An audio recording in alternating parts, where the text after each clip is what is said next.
নমস্কাৰ আৰু সকলোকে পুনৰবাৰ আপোন চৰ্চৰ অন্য এটা ভিডিঅ' লৈ স্বাগতম জনাইছোঁ। আপোনালোকৰ বাৰু ৰেচন কাৰ্ড আছে নে নাই কমেণ্ট ছেকশ্যনত জনাব। যদি ৰেচন কাৰ্ড আছে তেন্তে আপোনালোকৰ কাৰণে প্ৰায় 4টাকৈ নতুন নিয়ম জাৰি কৰিছে। প্ৰায় 4টাকৈ নিয়ম জাৰি কৰিছে আপোনালোক সকলোৰে বাবে। ৰাষ্ট্ৰীয় খাদ্য সুৰক্ষা তৰফৰ পৰা আপোনালোক সকলোৰে বাবে প্ৰায় 4টাকৈ নতুন নিয়ম জাৰি কৰা হৈছে ৰাষ্ট্ৰীয় খাদ্য সুৰক্ষা মন্ত্ৰালয়ৰ তৰফৰ পৰা। তো বন্ধু বান্ধৱীসকল আপোনালোক সকলোৰে কাৰণে ওলোৱা সেই 4টাকৈ নতুন নিয়মনো কি সেই সম্পৰ্কে আজি এই ভিডিঅ'টোত মই আপোনালোকক জনাম। যদি ৰেচন কাৰ্ড আছে ভিডিঅ'টো প্ৰথমৰ পৰা সকলোকে চাই থাকিব।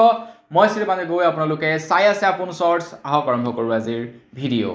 আগবাঢ়িছোঁ খবৰটোৰ ফালে। আমাৰ অসমত এতিয়া ৰেচন কাৰ্ড ল'বলৈ বিৰাট সহজ। অসম চৰকাৰে খুব সহজতে আপোনালোকক ৰেচন কাৰ্ড বিতৰণ কৰি আছে। যিসকল লোকৰ ৰেচন কাৰ্ড নাই প্ৰত্যেককে অসম চৰকাৰে ৰেচন কাৰ্ড দিব বুলি কৈছে। নতুনকৈ প্ৰায় 38 লাখ নে কিমান লোকক ৰেচন কাৰ্ড দিব বুলি এনেকুৱা শুনিছিলোঁ।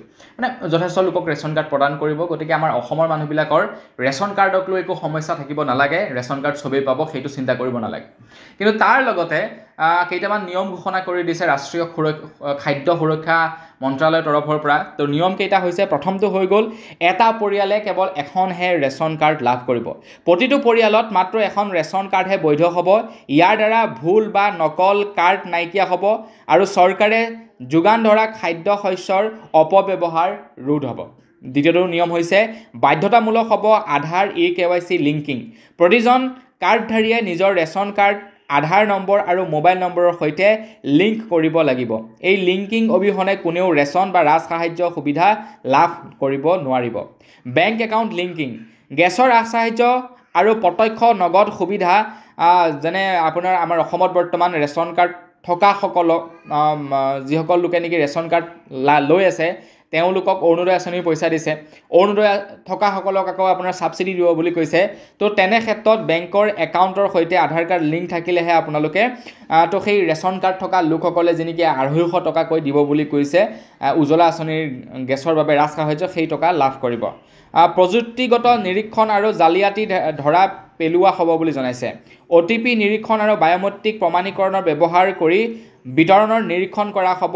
ভুৱা কাৰ্ড বা ডুপ্লিকেট বেনিফিচাৰী যিকোনো গোচৰ তৎক্ষণাত ধৰা পৰিব বুলি জনাইছে। আৰু এইটো অলৰেডি হৈ আছে, ফিংগাৰপ্ৰিণ্ট দিব লাগে তাৰ পাছতহে ৰেচন আনিব পাৰে। তো এই ছিষ্টেমটো বাহাল ৰাখিব আৰু যদি কোনো এজন লোকৰ ফিংগাৰপ্ৰিণ্ট মেটচ নকৰে তেওঁলোকক আপোনাৰ ৰেচন কাৰ্ডৰ সুবিধা নিদিব, ডাইৰেক্টলি নাম কাটি দিব।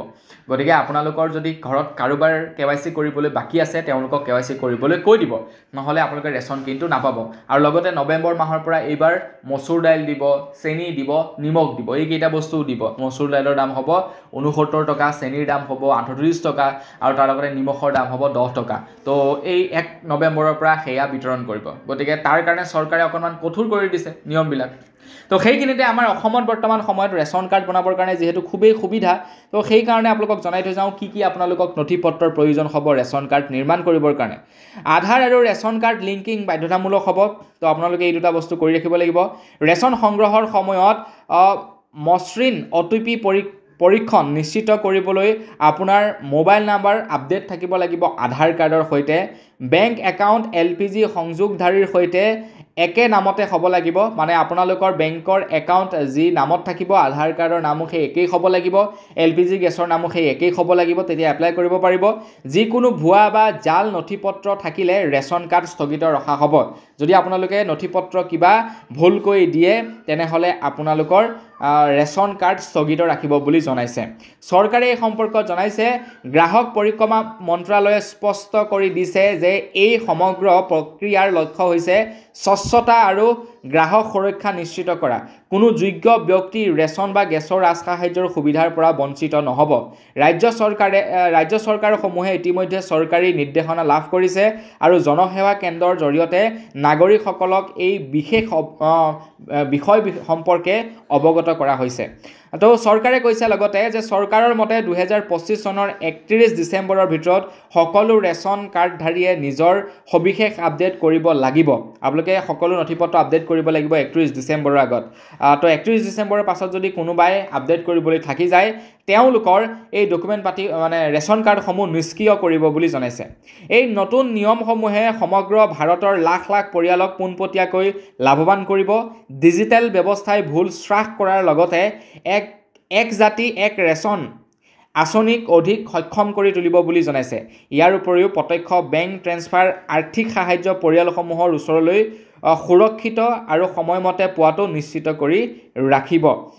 তো এইখিনিতে সতৰ্কবাণীও জাৰি কৰিছে কেন্দ্ৰ চৰকাৰৰ ফালৰ পৰা যে ভুৱা কাৰ্ডধাৰীৰ বিৰুদ্ধে কঠোৰ ব্যৱস্থা গ্ৰহণ কৰা হ'ব। গেছ ৰাজসাহায্য ব্যৱস্থাত স্বচ্ছতা আৰু নিশ্চিত কৰা হ'ব। OTP আৰু বায়োমেট্ৰিক পৰীক্ষণে পৰিচয় নিশ্চিত কৰিব। ভাৰতৰ সকলো ৰাজ্য বা কেন্দ্ৰীয় শাসিত অঞ্চলত একে নিয়ম প্ৰযোজ্য হ'ব। এই নিয়মবিলাক গোটেই ভাৰতবৰ্ষৰ কাৰণেই প্ৰযোজ্য হ'ব বুলি জনাইছে।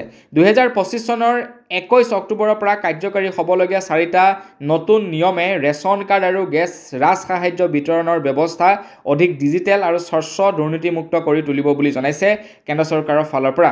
এই সংস্কাৰে প্ৰকৃত হিতাধিকাৰীক সকাহ দিয়াই নহয়, চৰকাৰী কল্যাণমূলক আঁচনিৰ বিশ্বাসযোগ্যতা আৰু কাৰ্যক্ষমতাও বৃদ্ধি কৰা হ'ব। এই নিয়মটো আজিৰে পৰা মুকলি কৰিছে। আজি হৈছে 21 অক্টোবৰ। তো আজিৰে পৰা মুকলি কৰিছে। এই নিয়মসমূহ আজিৰে পৰা প্ৰযোজ্য হ'ব আপোনালোক সকলোৰে কাৰণে। গতিকে আপোনালোকৰ ৰেচন কাৰ্ড আছে নে নাই সেই সম্পৰ্কে কমেণ্ট ছেকশ্যনত জনাবলৈ নাপাহৰিব। তো বন্ধুসকল, বছ আজিৰ ভিডিঅ' জনাবলৈ খবৰ ইমানকেইটাই আছিলে। খবৰটো জানি কেনে পালে সেই সম্পৰ্কে জনাব। যদি ভাল লাগিলে লাইক এটা কৰিব, চেনেল ছাবস্ক্ৰাইব কৰা নাই ছাবস্ক্ৰাইবটো কৰি ল'ব। পুনৰ লগ পোৱাৰ সাজলৈ বিৰাম দিছোঁ। ধন্যবাদ। জয় অসম।